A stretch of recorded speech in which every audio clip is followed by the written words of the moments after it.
Hello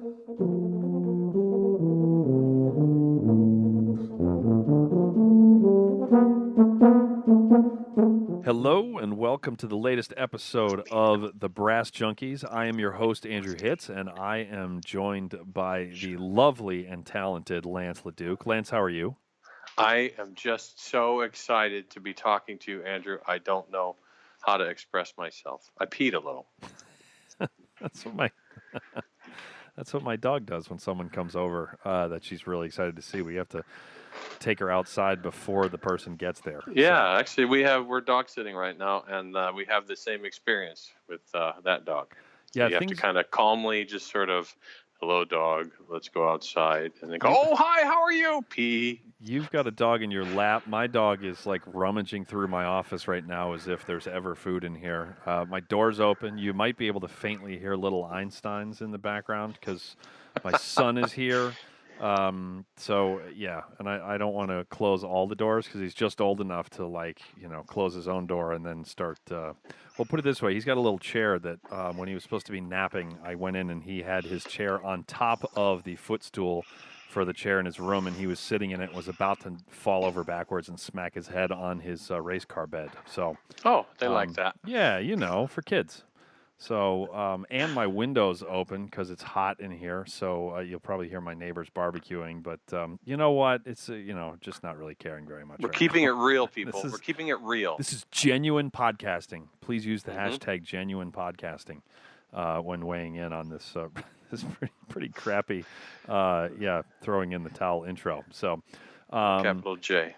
Today's guest is, at least on paper, is someone that both of us should really not like. He's not only a trumpet player, but he's a high note specialist. Like he gets paid to play really high notes for a long period of time, which is kind of that's kind of what my enemy looks like when I close my eyes. It's like so. Our guest today is named Steve Reid, and he's one of the best lead players in the world. And I'm sad to report that we actually both really got along with him well. Yeah, it was unfortunate. He was a really nice guy. He was self-deprecating. Yeah, he was bumming intelligent. me out. Yeah, he was really threw me right off. He really did. So.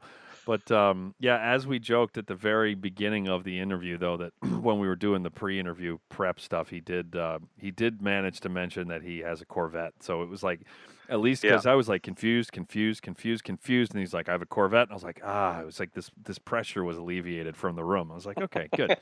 Good. Yeah, I can speak to you. I know you. So I've met you before, even though I'd never spoken to him before. So anyway, Lance and I do not have a Corvette. So no.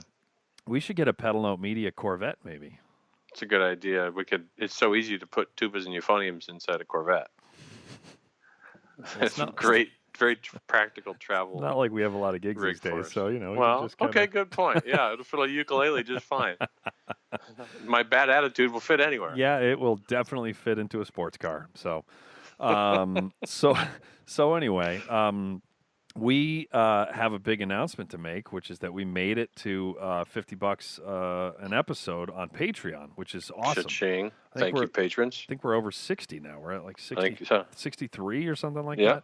Yeah, that sounds right. Yeah, so we actually have, as loyal listeners know, the prize. I don't know if you call this a prize or not. Is for us reaching $50 an episode was each of us getting photographed with trumpets. And those photos are on the way very soon. Very soon. They actually kind of turned out horrifying. So we're still working on them, but yeah, I don't want to spoil anything, but yeah, it's good stuff. So we're on our way to $75 and $100, which we've got some more. We got some more prizes. That's totally not the word to use. Some rewards. Incentives. That's what they say. Rewards, which you can check out at our site, patreon.com/thebrassjunkies. And thank you so much to everybody who's already doing that. Also, we got to 50 ratings on iTunes, which is awesome. That's what helps people find our incredibly insightful and inspiring and lackluster podcast when they search for it on the Googles. And so our next goal for that is 100 ratings. We'd love to get to 50 reviews as well. We're at like 30-something reviews. So if you could help us there, and you can also tell a friend about the podcast, especially ones that you think won't enjoy it. We kind of enjoy that concept of someone having the podcast thrust upon them that won't dig it. So because we're weird. So kind of like when we would root for both each other and the rest of our colleagues to fail on the mic, like at a Boston Brass show. You know, it's more fun than them killing it on the mic. So yeah. So run, Forrest, run. Yeah. Who is one of our sponsors this week, Lance? One of our sponsors this week and every other week for the next year is Duquesne University School of Music, the Mary Papert School of Music. Do they have anybody good teach there? Well, except for the euphonium teachers, pretty good. I've been teaching at Duquesne since the year 25. No, it was I started in 99 or 2000. I guess 2000. That's right. So I've been there a good long time. Settled. That's right. And the rest of the faculty, by and large, are members of the Pittsburgh Symphony Orchestra, and we have interviewed a number of them, including Zach Smith, Mark Houchin. Jim Nova was one of our more popular episodes, and Jim's actually the coordinator for the brass area, and he's the guy that made that happen. So thanks to Jim, thanks to Duquesne University and the Mary Papert School of Music for being a proud sponsor of the Brass Junkies. I don't know if they're a proud sponsor. We're proud to have them. And you can find out more about the School of Music and the goings-on in the brass area at Duquesne in the show notes for this episode. From what I understand, it was more that Jim Nova lost a bet, and so that they're more of like an apprehensive sponsor. But, you know, hey, a sponsor's a sponsor. That's true. Sponsor's a sponsor, as long as the check cleared. They're proudly apprehensive. So that's it. So, yes, thank you to the fine people and Lance from the Duquesne School of Music. And also thank you to Parker Mouthpieces for providing the hosting for the Brass Junkies. Parker Mouthpieces offers fine, customizable component mouthpieces for horn, trombone, euphonium, and the tuber, including the Andrew Hitz Artist Model tuba mouthpiece and the Lance LaDuke Model euphonium mouthpiece. You can find out more at parkermouthpieces.com or follow them on Facebook, Instagram, and the Twitter. Parker Mouthpieces. There's their. Hey Parker, congratulations! You just got a new jingle for free. So, all right, and we recommend you use both lips. Yeah. Okay, go ahead. This is getting bad. All right. So, without further ado, we are going to get right to our conversation with trumpet high note specialist and Corvette owner Steve Reid. And today we are joined on the Brass Junkies by yet another trumpet player. Aren't we lucky, Lance? Yay. Yeah. And not only is he a trumpet player, but he's a trumpet player who plays high notes, like really high notes for a living. What we feel, you know what you're feeling right now, Lance? It's honored. Honored. Is that what it is? That is what it is. If you couldn't quite put your finger on it. Talk back to me. So, yeah, we just quote unquote met this gentleman 6 minutes ago, and we're already busting on him in the first 30 seconds. So, this is Steve Reid. Steve, how are you doing? Doing good. Thanks for having me on, guys. Yeah, of course. We were commenting when we were chatting with him about how nice and about how how like down to earth he was right away, and about how it was confusing. And then he dropped that he has a Corvette, so it was all. Of course. And then that actually made me feel in the first couple of seconds. That made me feel better actually, because I was kind of like uncomfortable. Like, wait a minute, I don't know how to socially navigate this. And then you dropped the Corvette, and then I was like, I've been here before. Everything's all good. So. Yes, I fit nicely into that compartment now. Absolutely, yes. So good. Now I can run with all my stereotypes, which makes me feel a lot more comfortable. So, oh, me too. So you have played with a crazy number of people.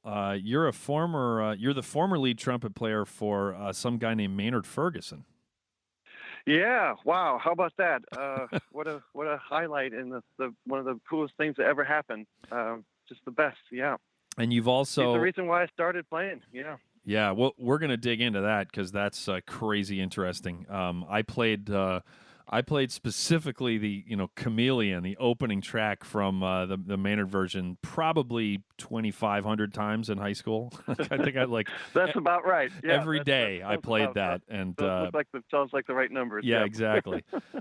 You also played the Cat Anderson book in the Duke Ellington band. I did. That was super scary. Yeah, and awesome sauce. Holy crap! And you played for Brian Setzer and Casey and the Sunshine Band, and it's like that's crazy. Lance has played for all those people too, actually. Oh, of course, yeah. The second euphonium book in each of those bands. That's right. That's a very demanding book. It's not harmonically. You can't really get your ear around it. You just have to read the music, right? It's not harmonically straightforward. The most difficult, they don't tell you where the gigs are. They don't. That's tough. Yeah. Well, back then the beepers weren't really that reliable, right? Right. Yeah. Exactly. Hey guys, I missed another gig. I'm sorry. Why don't you tell me where the gigs are? The only people I don't feel good. The only people I knew back then who had beepers were drug dealers and euphonium players. That's right, and often the same. They did both. Yeah, that's right. Do you double? Yeah, as a matter of fact, I do. Not a traditional Want a dime bag? Oh goodness! Hey, gracious. girls got to eat. There you go. Try this jet tone. First try it's free. I deliver pizza, mouthpieces, and drugs. So yeah, it's right. it's perfect. Not necessarily in that order. So don't get confused. That whoever that person is would be a good guest for my entrepreneurial musician podcast. So yeah, that's man. Not just delivering the pizza. So yeah, he's out there somewhere. I'm sure he's probably listening to this right now, going like, "Uh-oh, are they verbally subtweeting me?" Yeah. So, right. So talk to us about talk to us about Maynard. That's fascinating. Well, it was. I got super lucky. Unfortunately, Scott Engelbright had a tooth problem, and something happened where he either lost his tooth or it I think it actually came out or something. It was where he couldn't play, put it that way. And I heard about it and I sent in my tape, whatever. It's thinking, well, whatever. I was living in New York at the time, and they Ed Sargent called me back and offered me the gig, which was really super awesome. And I actually, it's funny, I'm just talking about it, I get nervous talking about it. I'm like, oh my God. Right. So it was a big deal, he's Maynard's I consider him one of the, if not the best brass player of the 20th century, arguably, he's done a lot of amazing things. So, and my inspiration, the reason why I played, and my brother also plays trumpet. He's with Casey and Sunshine Band right now. So we grew up together. Oh yeah, you can play a high D. I'm going to play, or you can play high F. I'm going to play high F louder. Bah, bah. We kind of battle, and the whole time Maynard was in the background, and Chase and Basie and Kenton and all the other things going on too. But Maynard particularly, it was just it was incredible. And Ed Sargent called me and I said, "Hey-o, yes, sure, I'll do it, no problem." So because I was playing lead, I was making $425 a week, not just $400. Yes, money bags. Amazing. Yeah, I know, right? The best. So where did you grow up? We moved around a lot. I didn't go to the same schools I don't think I ever went to the same school twice. Maybe later on. We born in Jackson, Mississippi, the center of the universe. If you didn't know, right? That's the feeling I had the last time I passed through. Actually, it really is. You can feel the force strong there. So then you hit then we went to Richmond, Virginia, and then we lived in Virginia Beach, where we moved every year around Virginia Beach, and then we moved to Atlanta, and then I went to high school there, and then went to University of North Florida, which was really, really life-changing for me anyway. It's amazing. Why is that? Yep, it's pretty cool. What made that what made that so important? Oh man, the faculty there. I don't know if you guys know Marcus Printup. Of course, you probably do. He's really great. He's a good friend of my brother and I. We went to Georgia State University together. I was just taking audit classes. I was too young to go, but they let me play in the big band, and my brother was playing, and Marcus was one of the trumpet players. And Rich Medicine came to recruit him, and he had nothing but really great things to say about UNF, which was basically a baby UNT, because Jack Peterson and Rich Medicine and I think they came over and started the school. So it had a very UNT vibe, I guess. And the band was amazing, and the students were amazing, and Kevin Bales came out of there. Lots of really great talent there. So he talked me into going down there, and I was lucky enough to get in. So it's really cool to hang around such incredible musicianship. That's pretty awesome. So how much did you get to work with Rich? Well, he ran the big band when I got there, and the coolest thing was he taught improv, the first freshman improv 101. And it was incredible. I mean, you'd walk out of there emotional because he'd be so, just a love of the art and of music and how special we were to be able to do this. And he just didn't take anything for granted. He was masterful at teaching and at relaying how important music really is, That's pretty awesome. So was your? Cool. I got confused. Did your brother go there as well? So you both went through? He didn't. He went to Georgia State. Oh, okay. He was at Georgia State. And what is he? So, well, let's fill in the blank between UNF and Maynard. What's the distance in there? Like, you got out of school and then sort of what happened? Let's see. You're gonna make me think now. Actually, I never graduated. So lots of beers and high notes ago. So yeah, I actually never graduated high school. I took the GED and the ACT, and I got into UNF that way. But I never finished. I did UNF for, I guess I did that for 3 years. I was probably on the 6-year plan anyway. I was just taking music classes and stuff. I really was more interested at the time, which I kind of regret now, but just playing, getting better as a trumpet player, and everything else was, if it didn't fall into that, then I was too cool for that, man. I just wanted to be on the fast track to being the best trumpet player I could, and didn't have time with regular things like math. What? Math? What is math? Why? Regular Why things like math. No, trumpet. If I'm going to stand place, either would be practicing or drinking beer or both. But yeah. So. Go ahead. Then I went to I was doing a Disney thing, the All American College Band, Ellington Under the Stars, where I met Maynard.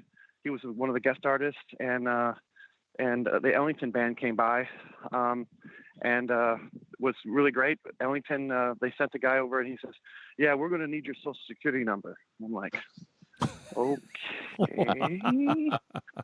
And then I get a call from him like 10 weeks later or something, like, "Yeah, we're going to be doing this, and you're going to be playing this, and see you there." Wow. So that was kind of scary because, you don't know how things work, and, you're pushing up your glasses. Can I play with you guys here? Super green. It did that was great. But then we moved to New York, where we were going to take over the world. My wife and I, Kate, I met her at the All American College Band. She was a singer. She had a giant red wig on. Man. Right? Come on. Hey, this is a kid's anyway, show. That's not the life. It was the best. So, and then she finished up her master's at UM, and then I played in CJB there, played some things there, and then we moved to New York, and that's when I got the call from Maynard. So can you back up? Can you tell us about about your first gig with the Duke Ellington band? Since you said you were so green, what can you kind of paint the picture for us of how that, like, how much rehearsal was there? Smokes. Like, was there any, like, were you scared? Did you enjoy it? Both? Like, yeah, I want to put us there. I was super scared. It was a jazz cruise in Miami, and I'd never been on a cruise ship or didn't know anything about that. Didn't know much about. I mean, I did gigs in Latin bands and wedding bands and things. You know, I never really went on tour. God, this was, I don't even know what year it was. 94. Oh, 94. Oh, I'm old. Anyway, started. So just playing. I showed up and there was a sound check, and it was on a cruise ship. So of course I got lost getting there. I got lost on the boat. Didn't bring all the stuff I needed. You know, it was, super nervous. Nightmare, man. I recently had the nightmare nervous. That I was trying to find the backstage door, didn't have the right instrument, didn't have the right clothes. Just like a nightmare. Right. Cool. You know, I was the kind of nervous where I was running around the room looking for my horn and was on my back. You know, that kind of nervous. Did you bring a mouthpiece with you? I had my mouthpiece, you know, I had my chops, thank goodness. You can't get a pizza delivery / drug dealer / mouthpiece slinger to come onto a cruise ship. No, they would have to use drones now to bring it out there. It'd be perfect. Just do the drop off. Oh man, but that would change everything. I don't even know what that means. I don't either. So it was super embarrassing. I was rooming with a guy named Brad Shigeta, excellent trombone player who I don't know if we necessarily got along. I don't know, but I remember I thought I was alone, and those cruise ship rooms were pretty small, and we were sharing rooms, and I remember I thought I was alone, and I was playing in the bathroom, you know, playing a double C, and like, okay, I gotta get my chops together. Didn't know what book I was playing, whether I was going to be playing solo, fourth, lead, split. I didn't know what the heck's going on. Never saw the book before. And I thought I was alone, and I was playing playing a high note, and I started getting so excited. I was like jumping up and down. Oh my God, this is I'm on the Ellington band, right? And then I opened the door, and there's Brad Shigeta just looking at me, just with the hugest eye roll ever. Oh, classic. I'm like, so I instantly felt like an ass, you know. It's like, it's just, you know. Anyway, so it kind of started. We walked together and went to sound check, which was, you know, I don't know. A lot of those guys didn't exactly show up on time sometimes. And I'm kind of new that I'm Johnny B. Where do you want me, boss? I'm gonna show you what I can do. Let's do this, you know. And they're just like so over, like, we have to share rooms. It's just crap, you know. So it was your initiation into the jaded. That was, and I wasn't playing lead. A guy named Tony Barrero was playing lead, and he's been there and done it, and doing his book, and I remember my first gig, and I had a piece together tuxedo, you know, a borrowed jacket and all this stuff, and super ready to play, and the downbeat's about to go down, and he turns to me with this big Bowie knife he kept on his stand with a compass on the back. You know, like the Rambo knife, right? And he turns to me, and he takes his pencil, and he sharpens it on my lapel. And he takes the knife, and he whittles his pencil sharp to make it sharp, and the shavings go all over my shoulder. That was the first thing. I'm like, I'm super scared and freaked out right now. This is super creepy. I'm like, wow, okay, because you know, I don't know. He was the high note guy, and I played double C's, and or tried to anyway, and you know, there was some riff there. I guess I don't know. Maybe I was just so green. I don't know, was making fun of me. Probably. I would probably do the same thing.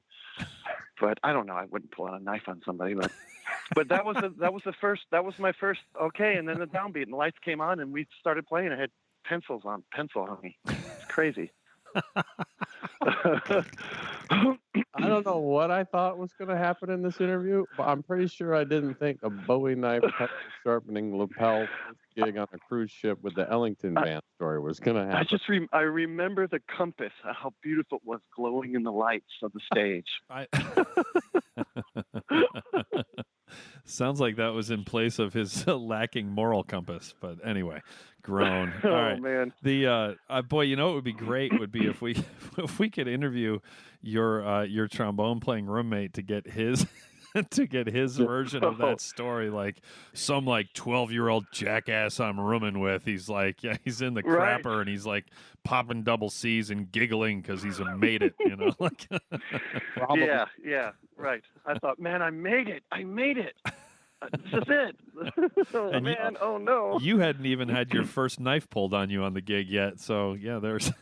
That's right. That came very soon after. That was great. So now I see it. I'm like, doesn't even have a compass. Get out. Yeah. Was that an easy band to play with musically? Was it difficult? What was that like? It was. I thought it was really for me. Going through the college thing and doing playing along with Maynard and Kenton and all that kind of stuff. The Ellington thing, I never really played along with it as a section player or a lead player, on the albums. I don't know why. But so it was hard for me to make the adjustment because, I mean, I was so green. I was so white. I was green. I don't know which one I was first. I was very, very non.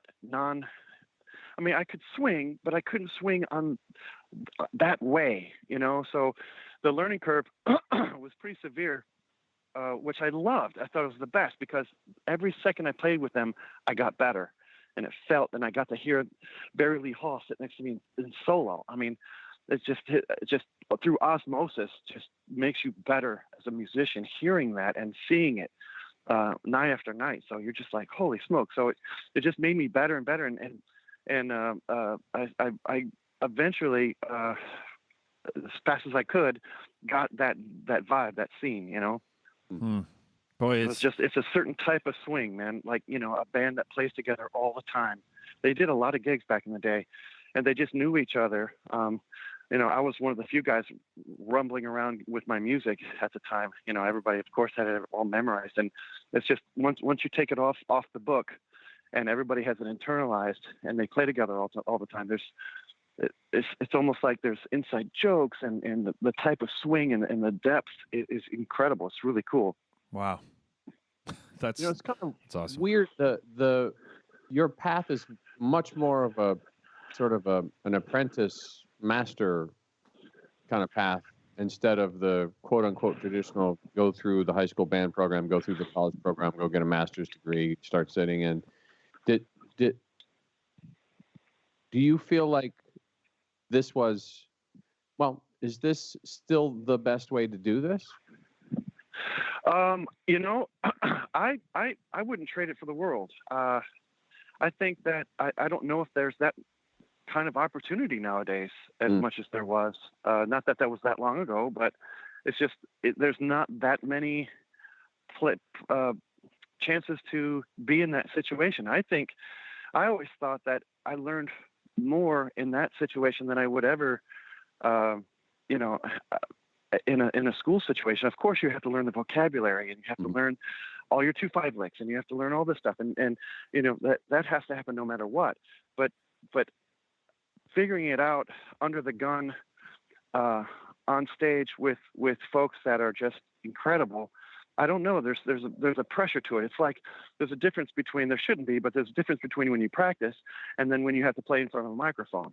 Mm-hmm. And it's just, you hold yourself more accountable. There's more of a pressure to be as good as you possibly can all the time, rather than at school. I mean, there's always a pressure to be, but I don't think it's the same. I could be wrong, but you get in front of a big band or whatever, and you have to take a solo in front of all these guys and the audience. And I mean, it raises your blood pressure a little bit more than hammering out stuff at a college. Well, and students will ask, how do you get better performing? And meanwhile, they're in a college situation where with their large ensembles, they're probably performing maybe 3 times a semester, chamber groups maybe once or twice, and then maybe a jury or a recital.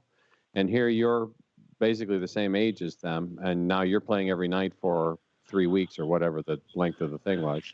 And you did as much performing in 3 weeks as they do in a year and a half of school. It is. It's definitely on the other side of the spectrum, on the rainbow. I think it's important to have all of it if you can. But if I had to trade, I think I learned how to be a better musician under those circumstances. If you don't let it run away with you, if you start drinking every night, you're not shedding and you're not doing anything, you just do that, then that's not going to go anywhere. But if you are still a student of the trumpet, you're trying to address your instrument as a learning thing, and you're using this as the vehicle, then I think it's really special. It sounds like you're pretty analytical, and you said that you picked up a lot of things by osmosis. Were you also getting feedback from the old timers? I mean, what kind of input or feedback were you getting from them? It got better. The hipper I got, and I wore them down with kindness, man. They're all nice guys, but I was so young, and I don't know. You have white folks, and then you have me, which is, I think I'm like, Cocoon, they actually gives off their own light. I think I'm like that white. So, I don't know, comedy's a risk, but, it was, I was the butt of a lot of jokes, things of the respect, the totem pole, the whole respect level, and it was, at the beginning it was a little rough, can't sit there, you got to do this, you can't do that, and every little thing I would say, it just didn't have any weight. And I was treated like the dumb young kid I was. Mm-hmm. And I like the fact that I just kept it about the music. I shedded, I got my stuff together and just kept it about the music. And every time you do that, in most every situation, everything works itself out in a better way, So we became friends, and everything's cool, and they're very dear to my heart. Very cool guys. I haven't talked to them forever, but it's that's the way it is when you're on the road. You almost have like another family, and then if you leave the band or something, you never see them again. You're like, oh, it's the weirdest thing. Yeah. Well, so but can I stay with that for just a second? Were they giving you any? I mean, I understand they're busting your chops. Were you getting feedback about your playing, or do it this way, for or sure, do this? So what kinds? Like, how'd that go? Like, what was that like? Well, Mercer Ellington, Duke's son, was the band leader at the time. He was controlling the band. He was the band leader at the time. The puppet master. He was the puppet master, yeah. And so he kind of took me under his wing, which kind of shielded me from a lot of the negativity, if or I don't know. He kind of took me under his wing, So he gave me some really, really, really great advice. He first of all, he says, never make friends with the band leader. That was his first thing.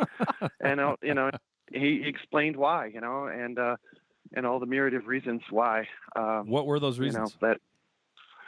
You become friends with the band leader, then you each are maybe stress that friendship by asking somebody to do something they don't want to do, or you expect something more because of friendship. It alienates you from the other band members, teacher's pet kind of thing. There's all kinds of, you can be friends with, don't get too close to the band leader, I guess. But he said, don't make friends with the band leader. That's just how he talked. And he said, when you go out and take a solo, on this solo, when you go out there, play like you have a gun to your head. And he put his hands up to my, like Kojak, and he put his hands right to my head. He's like, play like you have a gun to your head. I was like, oh my God, okay. Oh my God. And it really helped, you know. I'm up there trying to build a solo, and people are like, you know what? They want to hear the high flashy stuff, and that's what I was hired for. That's you know. So I would do that, and that was great advice, you know. We played a lot of chess, and he would you know, just talk about life and things, and it was so enlightening and awesome, you know. It's the best. Wow. How long did you do that gig? I was on that band for 6 years. Wow. Yeah. Wow, that's a long time. 6 years. And yeah, they at the end they weren't working that much, so I was able to do other things during that time, you know. But yeah, I guess I was with them for that long. That's pretty incredible. And then right after that, you moved to New York. That was the plan. We moved to. I got the Ellington gig after I did that All-American College Band. We were living in Florida, and then I moved to Miami, and then I got the gig while I was in Miami. But as soon as she got her master's, as soon as Kate got her master's, we were going to go to New York because that's where the band was based out of. So very soon after that, we moved to New York, and but I was already part of the band then. Yeah. Boy, I grew up a lot in New York. Whew. So, and then, well, before we get there, so how early on, it sounds like the high note thing was a thing you were both interested in, and then adept at, I guess. I mean, spurred on. It was definitely a passion for sure. You know, I guess I had some unachieved ability for it. I guess I guess Winton has said talent is unachieved ability. It kind of makes sense to me. You know, I always liked it, and I could play a high C when I was first picking up the horn. I said, "Wow, this separates me from." I started when I was 4, because my brother is 7 years older than I am. So when he came home from his first year of band, you know, and I guess I don't know what grade you are when you're 4, 5, 6, 7, 8, 9, 10, 11. You're in 6th grade, I guess. Yep.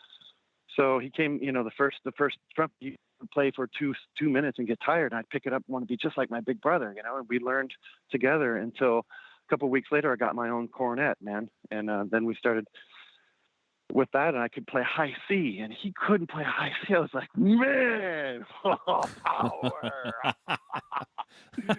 Oh man. So it was you know, we just, our poor pets at home. Oh no, I can't imagine. But we played all the time. We just tried to be competitive and try to be musical and duets. And my dad was a clarinet player in the Marine Corps, and we had all this clarinet music laying around. So you know, that's as you know, that's the easiest music ever. So you just read right through that. That's pretty fun. There's nothing hard about clarinet Corvettes. music. Right. They got so many buttons. How could it be hard? Well, so what were you listening to that inspired the high note thing? I mean, it sounds like your brother was a big influence, so just having that in the house. But did he expose you to, you know, the recordings? You know, like what were you? My dad was a frustrated trumpet player, and I remember he put on the record. I guess it's Maynard 64, and the first thing off that is the sound of the trumpet. It's just, and I heard that, I said, man, that's what I'm gonna do. I'm gonna do that, and the stupid childhood thing never went away. So you know, I could have been something. I could have done something with my life, but no, it was trumpet. That was it. And I knew that's what I wanted to do. And that's what I did. I still remember that day as clear as can be. And it's and just how he addressed, how he played and how much fun he had. You could tell he was having so much fun. And it wasn't about the high note. It was about him having fun. And he was up there and he was playing musically and it was incredible. And I said, man, I gotta do that. I gotta be a part of that. It's pretty simple, but golly, I can't believe it. It's the truth. Oh, what am I going to do? So, talk to us about New York. You said you learned a lot and seemed exasperated. Yeah, wow. So my wife and I moved up there, and it was. What year did you move? 96. Okay. So we were there 96, 97, 98, and man, I cold called people, and they're like, "Who the hell are you, kid? Wait in line. There's a 10-year line here." I was like, "I'm gonna Johnny on the spot. I'm gonna show up. They're gonna hear my sound and just go, oh my god, oh my god." I wasn't literally like that, but I had that kind of thing, that vibe, and I was super excited, and I got to meet some really nice folks that were I was lucky enough to play a sub on a bunch of Broadway shows, which was really fun and very cool. But I grew up in the South, and where you get in your car and you go get groceries, you put them in your car, and you suburbia, and then this is walking up 5 flights of stairs and carrying your groceries and locking yourself out, and it being cold, and then it getting super cold, and then it getting really, really super cold, for me. Where did you live in the city? We got super lucky. That's another story. Well, I'm full of them. I called my mom, right? And I'm like, "Mom, it's less than 1% occupancy rate. We can't find a place that we can afford." Because I didn't know I would show right up in the middle of Harlem. And I'd be like, "Well, we can afford this." And then, it wasn't, it was really rough part of town. And I was like, okay, well, now I know. I didn't know. And so there was a lot of learning. We got really lucky.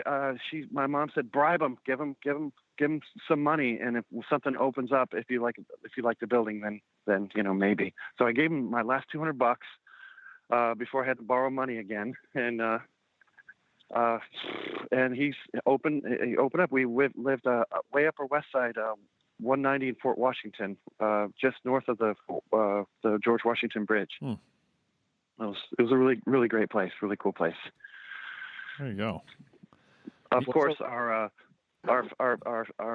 kitchen fan would turn on randomly because the electrical was all wired through different people, so lights and stuff would turn on and random. I could turn on stuff in his apartment. Oh yeah, take this. Ah! Did you ever play any gigs with Rich Kelly when you were in New York?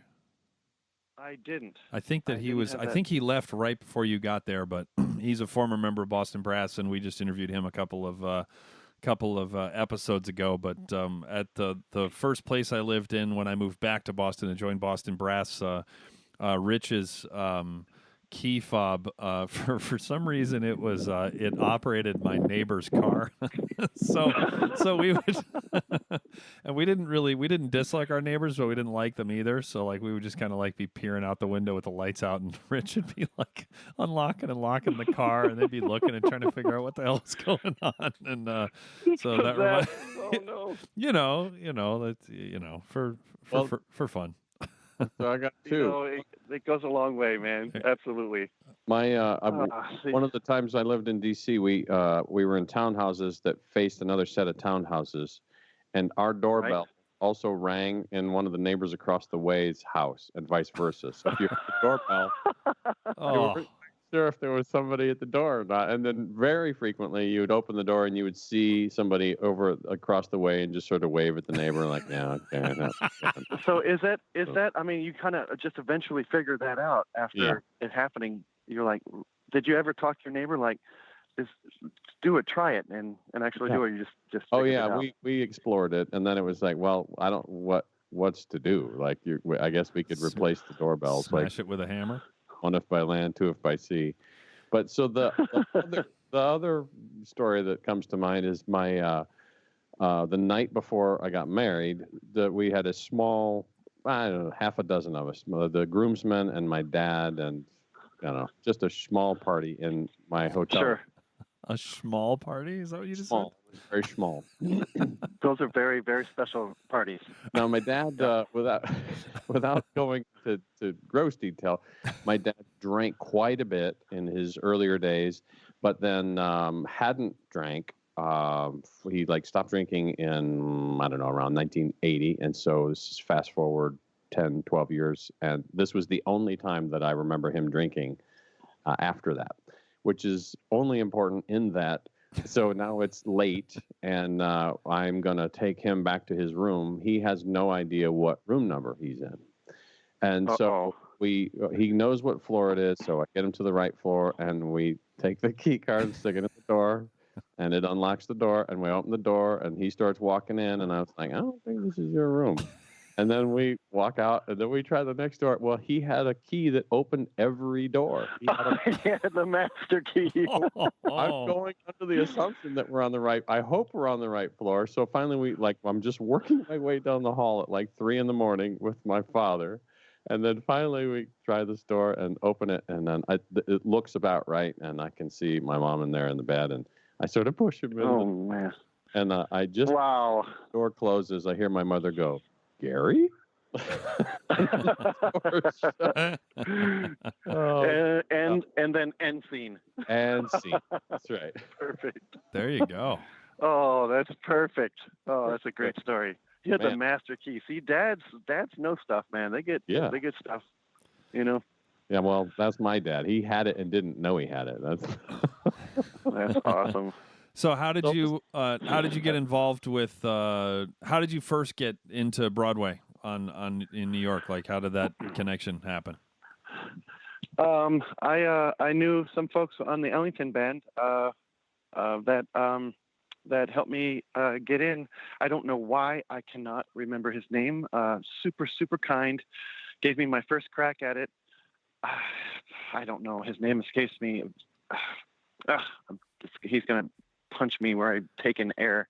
He actually listens to the podcast, so he's going to be really pissed. He's one of our. I'm sure. I don't want to mess it up. But he gave me my first chance. What? He played for Miss Saigon. He was playing, and I got to sub for him, and he was super kind and talked me through the book and gave me every advantage I could have. And it was thrilling. It was awesome to play. Awesome if it was Rich Kelly, wouldn't it? Yeah, that would be funny if it was Rich Kelly. Right. Remember his name. As soon as I hang up, I'm going to remember his name. It's just ridiculous. So what is the craziest thing that happened to you on a gig in New York City? That you can share on a family podcast. I got a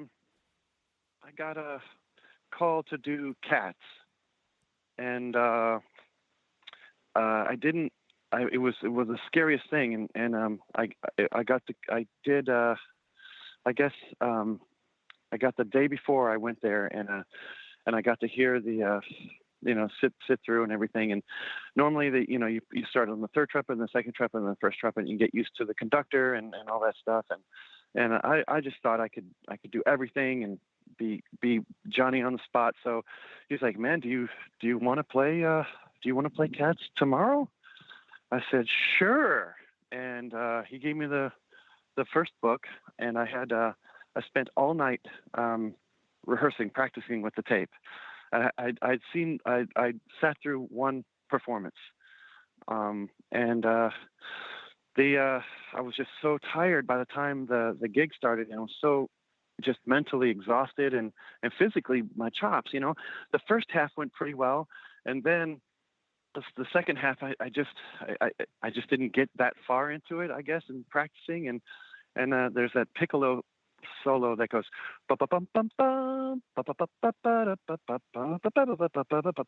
and I just started getting super nervous. It says right on there in tongue in cheek, don't get nervous. It's like I think there was 12 sharps. I think it's in 12 sharps. It's one of those special keys. And then I'm getting so nervous that I'm like I'm not focusing. I'm not even like. So I noticed that the conductor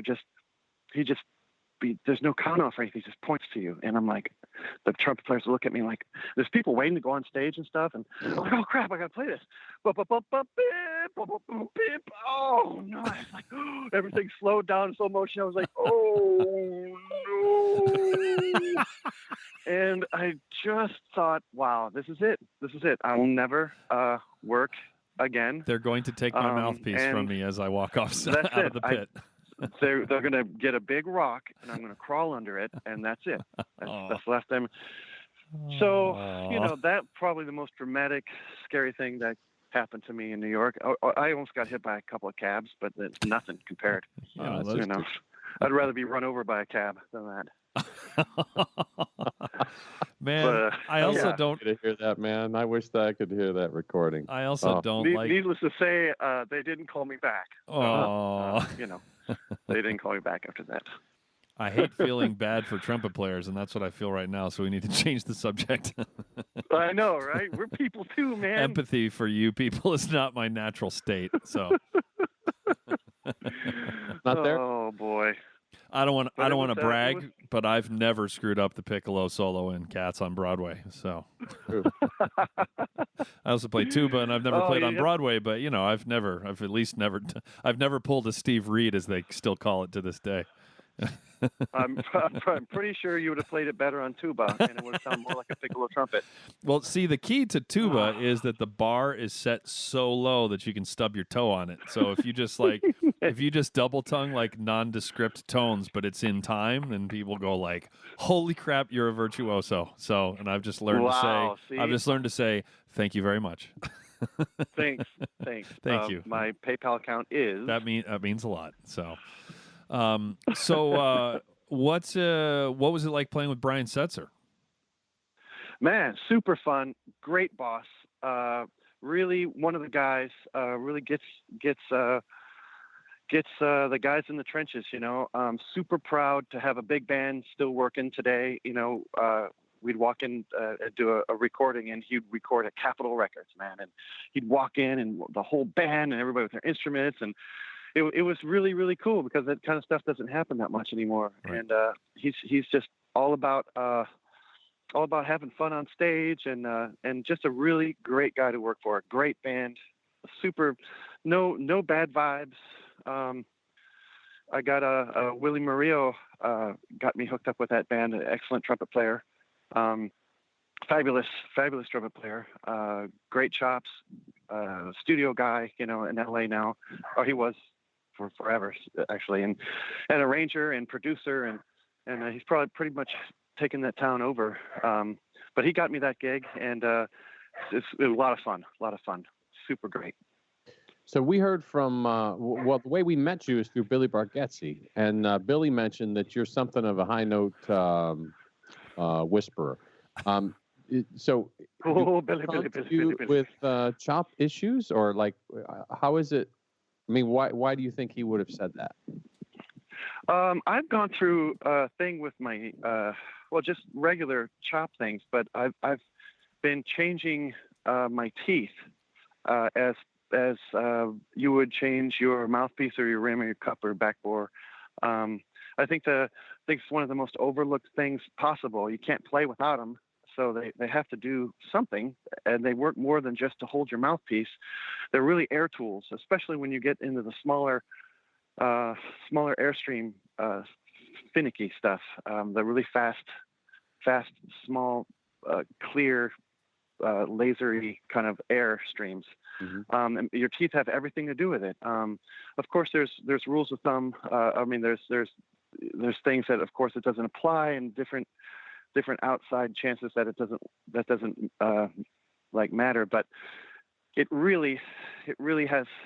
I mean, as far as I know, what do I know? I tell you everything I know in 5 minutes. But it has everything to do with how your teeth are, and because if your airstream isn't hitting your embouchure correctly, then it takes a lot more chops, a lot more strength, a lot more manipulation with your tongue, and to get that more pure and fast and clear, and that just takes energy. So it's really difficult to play up there if you're getting tired really fast, you're using too much pressure, or you have to do this or that, and then then you have to read and make music. And if it's more of a natural thing that your teeth are generating a pure fast airstream, or helping you do that anyway, then that has everything to do with it. And it really does. I came upon that when I had my teeth cleaned, and the assistant, the lady, picked in between my front two teeth, and a big chip of tooth came out. And it wasn't huge, but you could kind of see it. It was really small as far as just to the naked eye. But I went home to play, and I couldn't play. I couldn't play high at all. I mean, I could play maybe a high F or something, but it was airy and super labor, and so I had them try to put it back. And when they put it back, it came back. Whoa. So, but it wasn't quite the same. It wasn't as good. I'm like, if it can make it really bad, it can make it really good. So, 10 years later, chasing my tail, I've had some really great chops that either chipped off or worn away or something like that. That have been incredible. I've had chops that I play a double D, super easy, super loud, super fat, and then I get in the middle register and it has a double buzz. There's nothing on all my mouthpieces, everything, just a double buzz, and nothing you can do about it. So obviously you can't keep that, And I have some chops that sound great, like for jazz stuff, but I have no high chops or some, and they all look the same in the mirror. I mean, just slight differences. I think the closer you get to the phonating point, the more important it is. The least if you change it, the more sensitive it is, I should say. So, what are you having done? Like, what over the course of 10 years are they adding enamel, taking away, moving it, braces? Yeah, for sure, all of that. No braces. So what the process is now? Before, and Maynard said to me, man, if you're going to file your teeth, you got to use a metal file and not a sand file, because apparently it was a thing. I'm like, oh man. So I tried it and made it better. I'm like, and then I tried it some more and went too far. I'm like, oh no, I'm gonna push shopping carts for a living, because that's the only thing I can do other than play trumpet.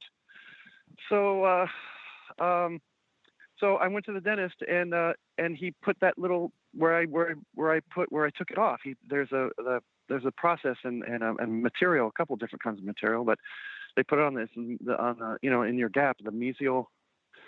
This is called your mesial. It's their gap, and so your chops instantly come back. They just come back like magic sauce. And I'm like, wait a second, but I can do this better, but I can't do this. So now I'm trying to fine tune it, and I was good for years until it popped off, and I had to do it again, and some certain things, and then I've kind of gotten in the last couple of years of really getting it to where I don't know. It's almost like a learning quest of what makes chops tick. It's mine, I guess, in particular, but it's worked with a lot of other cats too. So changing the angle or the thickness, or putting a wing on the very bottom of the inside edge, and all these little things. It sounds crazy. I should just be quiet, but you take like little, like that dental wax that you put over your braces for kids. You take a little blob of that, and you can stick it behind your teeth in different places and different shapes, and you'll be astounded on how that changes things. Or in some guys it doesn't change anything, and the next guy you cover up his gap and he cannot play at all. You take it off and he plays just fine. Wow. So this is a thing. It's kind of a voodoo. Well, it was the first time I'd heard anybody talking about it when I started working in Pittsburgh. All the trumpet players were talking about, and they had like special dentists, like you got to go to this guy instead of that guy. Yeah, totally. And it's kind of a hush-hush thing. I don't know why it's like a taboo subject. I figured, it's like anything else. It's their air tools at this point, that you have to avoid tacos and grape nuts now, But I have no idea what that means, but it was fantastic. We all love our grape nuts. Oh God, they're so good. Well, especially with tacos. Tacos and grape nuts go together like they do. Grapey. Gravy. So taco-y. So do people come to you now? I mean, is the word out, and so you're becoming something of a chop doctor, or kind of starting that? Brian McDonald went through a similar thing. Lead player of Airman and Note, one of my dear friends, incredible trumpet player. He's a super freak. super huge fan of his playing, And we were doing a thing with Faddis down there with Donnie Dice, and it was super fun. And his tooth wasn't right, and he's now, since we talked a lot and about different shapes and lengths and angles. We got it where his chops are 99-100% now. They're incredible right now. So it has everything to do with exactly how those teeth are, because I mean you can be put on a desert island with let's say let's just call it low compression setup teeth, and you can practice all you want, and there's only so far you can go if you don't have the right airstream naturally made with your teeth. I mean, I'm sure there's other ways around it, and people are going to disagree, and that's perfectly fine. But the rule of thumb is that your teeth have a lot to do with the everything. It really does, and airspeed and chops are one of those things. It's kind of like you can learn to play basketball if you're 5'6". You can be a really great and practice all the time. Mm-hmm. And maybe you can make the NBA, maybe, but you're not going to play center. Mm-hmm. You have to have a certain amount of things working for you first to be a center in NBA. You can't be 5'6". I don't care how much you practice. So there has to be certain things going on, and the length and the shape and the angles and width of your teeth determine, in most cases that I've seen, how, if you want to be not everybody wants to be a high note guy, but generally, everybody wants to hit the golf ball farther. It's always good to have, and your teeth are a direct result of that. Of hitting golf farther? Yeah, absolutely. Everybody wants a little bit more chops, right? So Brian McDonald, just helps everything. If it's Brian McDonald played the lead book on the Kenton Christmas carols for one of my last gigs. It was right after Lance had left Boston Brass, so we were at Strathmore, and man, his teeth were properly aligned that day because he was playing like these crazy high notes at an absurd volume. And it looked like he was playing a middle tuning B flat. That's how effortless his playing looked. It was it almost looked like he was pretending to play along with a track, because what you were hearing versus the complete. It looked CGI, right? Oh my God, the lack of physical exertion. It was stunning. Yeah, it was stunning. It's just because he doesn't care. He just doesn't care. That's what it is. So the key is your teeth, and then it's unbelievable. The key is your teeth, and then not caring. So kids, just get a file, and then just lose your give a crap, and then you too can sound like Steve Reid or Brian McDonald. So. That's right. The phone won't stop ringing. Yeah, you too will have the opportunity to crap all over cats. So, right. I hope somebody tunes in right in that sentence and doesn't understand the right crap all over because cats. I like crapping all over cats. Right. They're hard. They're fast. He does. Fast. It's hard to get them all over us. That is a crappy kitty. All right. Oh boy. So since you're the chop doctor, maybe it's a teeth issue. I don't want to speak out of school because I'm not a chop guy, but you're, I'm sure, aware of the very well publicized, at least by Lance and I, chop problems that Jens Lindemann, our dear friend, is going through. Man, I heard about that. So what? I'm sure you did. I hope he's okay. What? That's hard on the heart, What was he using the wrong kind of file, or does he care too much? Like he needs to be more like Brian? I think he was. Trumpet playing came so natural to him. He just wanted that quick route, and I think he actually went to the tiny chisel set. The tiny chisel set. Actually, that's his. Yeah, that's his nickname. Oh no, that's going to leave a mark. So they call you the tiny chisel. Oh no. Oh, that's not okay, yeah, Lance. that's not right. That's not good. Foul of all ball. the good things, that's not one of them.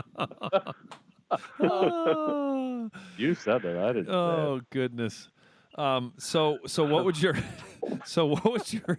does he need to go? Does he need to go to the dentist to have enamel added to his chisel set? I Where is think this going? I think maybe the chisel work was. I'm not that kind of dentist. Yeah, he should put some fattest teeth in because obviously they work. Mhm. So, and plus they look good. They look good. Who do you go? Talking about chops, man. We did the thing with John Faddis. I couldn't believe it. We played for 4 hours, 5 hours, 6 hours, and he never got tired. He never was in a bad mood. He just killed it all night long. He's like the Sting of trumpet players. I couldn't believe it. He was always willing to do it one more time and record this and do this, and his chops never there was never a problem. And he's playing constant crazy stuff. That actually that reminds me. Before, when I was looking you up, I stumbled upon a website called jazztrumpetlicks.com, where there is, of course, a forum, and someone posted the subject was Steve Reid definitely has trumpet chops, and then the message, there's a YouTube video attached. The message, which the YouTube video is called Steve Reid Trumpet High Notes #1, and it says I remember that. You want to talk about, this is just a funny post, you want to talk about some high note chops combined with a super trumpet endurance. Steve Reid definitely has both. Apparently, this high note trumpet video was taken of Steve Reid after he had already practiced 8 hours on a new horn and new mouthpiece, played lead trumpet for 2 bands, I think it was 2 bands, and after he had a bunch of beers hanging out with some friends. Part is true. To top it all off, Steve didn't even know he was being recorded until after the fact. Lots of fun to listen to. I just like that it's like that's right. The legend goes, man. It's like a new horn, it's a new mouthpiece. You'd been playing trumpet for a week. Yeah. right. Yeah, and I just rescued 3 sled dogs from a cliff too, and it was that was physically demanding. But no, we just got off the. We just finished doing a KC gig. I don't know where we were, someplace Hard Rock maybe, and that was the stairwell behind the stage. We didn't want to piss off anybody, but it was right after a KC gig, and that was my brother with me, and we were doing the band at that time, and it was a new horn. Kalikia was making me horns at the time. John Dude over there, incredible horn maker, but he sent some horns. I was trying a new horn, and I really liked it. It's the one I play now. But it was right after the KC gig, and beers were being had, although I did not drink any on camera, and I didn't even know what YouTube was. So that's how awesome it is, or how old it is. I don't know. So but I saw it being posted. I'm like, oh, this is either going to really hurt my career or really hurt my career. I can't tell. But it was fun. Goodness. It was fun, and it was super fun, and I don't know. You get those after gig chops, like, let's do it. Woohoo! Good stuff. Well, Lance, do we have any more questions for this fine young man? No, I don't know where you go after. Hey, man, I did play with Prince. What? Oh, okay. We got the Prince story. We can't leave without the Prince story. Yeah, no doubt. Holy crap. Right? The purple ninja. He's the man. Just I played with him for 2 years, and oh, geez, how did I not know amazing. That's awesome. I'll know. And he was incredible. He was a great dude, and a real musician, man. Super great drummer. Obviously, all the other things he does. Did not know he played drums at that level, which was incredible. He had a trick memory. He could remember everything he tells you. He'll remember 3 weeks later, and ask why the hi-hat rhythm is different now. What did you do? Why? That kind of thing. Wow. We rehearsed 20, 30 hours at a time sometimes. We did everything from videos to recording in the studio and gigs, and he was incredible. It was incredible. One of the things, I sit out there and watch him do his thing, and I would forget to come in just watching him do his gig. I was like, holy crap, you know, it's pretty cool. Wow. And he loved high notes. He'd come over to me and say, Steve, can you take it up another, you know, take it up another, you know. I'm like, okay, yeah, okay, that's an E above double C. Sure, no problem. But he loved it, and you know, he knew Cat Anderson, of course. He knew, you know, he got the whole guys in the trenches. You know, he understood that. He gave the musicians a lot of respect. It was great. Wow, good stuff. Yeah, really cool. Yeah, there man. You go. I'm not going to start asking questions about Prince because we'll be here until well after our next interview starts, right. which is and then I'll have in to start 14 dancing. minutes. So yeah, there you go. I'll start getting excited. I'll start dancing, and I'll probably pull a hammy. Well, we have comprehensive medical insurance here for all Brass Junkies guests. Yeah, it'll last a full year actually. So. You know, if you have any teeth procedures that you want done, well, it's like a $20 copay. We got it. So, yeah. I need a dentist and a good shoulder to cry on when it doesn't work, and that's all I need. I'm good. We can give you one of those. Yeah, exactly. Perfect. And I'm not sure which one because I don't have either. So. Well, Steve, this has been awesome. What a fascinating career. And I hate to say this because you're like a high note specialist trumpet player. You're literally the enemy, but you're charming. It's like weird. Oh, well, you know, it's every once in a while they mess up and make one that's not the same. So your wires are crossed like Lance's doorbell. Yeah, in DC. Yeah, it's like right. Nice guy who actually is like willingly talking about a failure he had with cats. Like, you know, it's like, wait, am I being punked? Like, what the hell's going on here? So neither Lance nor I have ever had any major failures on stage. So we can't we couldn't chime in with our it's hard own, to relate, right? It's been only successes. Yeah, well, when you're a trumpet player like me and as smart as a bag of hammers, a lot of failure happens, and you just get used to it, like anything else. You know, wow, I'm getting hit by lava. All right. Pretty early in my Boston Brass career, we were doing a really difficult arrangement of the Largo from the New World Symphony. I think this was before Lance was in, and you know, it's gorgeous, and it starts with the opening chorale, like some famous music, and you know, it's piano, and it was, you know, not the easiest thing to start with, but it's not that hard either. But this gig was being recorded for an NPR broadcast, and I cracked the living hell out of the first note of the whole piece. It's just silence. Man. And it's so hard to recover from that, right? Your mind races ahead, and I wanted to throw my tuba into about the 12th row. So, yep. And then I recovered, but I was driving angry for the rest of the Dvorak. So yeah, that was man. Good times. So anyway, all right. Well, classic. And Lance has never had.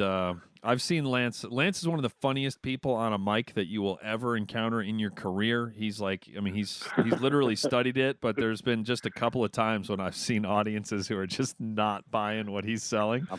And since he's like a brother to me, I root against him every time that he's ever holding a horn or a microphone. And so it's just like, yeah, that's when I could be just kind of daydreaming and thinking about my, you know, bills I got to pay. And if I noticed that Lance was bombing on the mic, I got real focused. I was like, okay, I don't want to miss this.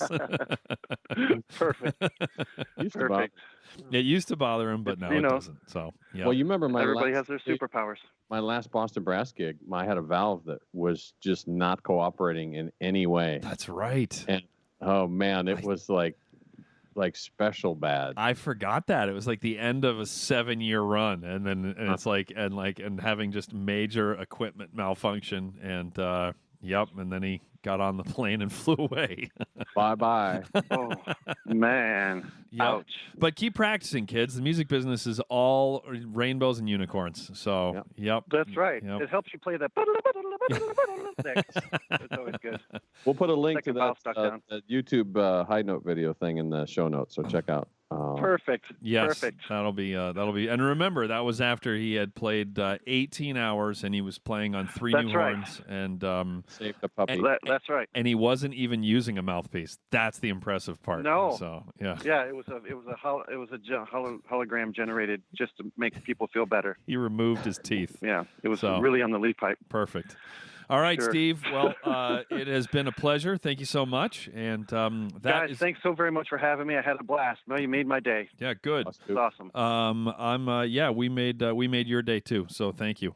All right, and that is going to do it for another episode of the Brass Junkies. You've been listening to the Brass Junkies on the Pedal Note Media Podcast Network. If you would like to help support the podcast in order to make more episodes like this one possible, please visit pedalnotemedia.com/donate for more details. Also, be sure to check out our latest recording, The Brass Recording Project, at brassrecordingproject.com. The Brass Junkies is produced by Joey Santillo. Executive producers are Andrew Hitz and Lance LaDuke. This has been a presentation of the Pedal Note Media Podcast Network.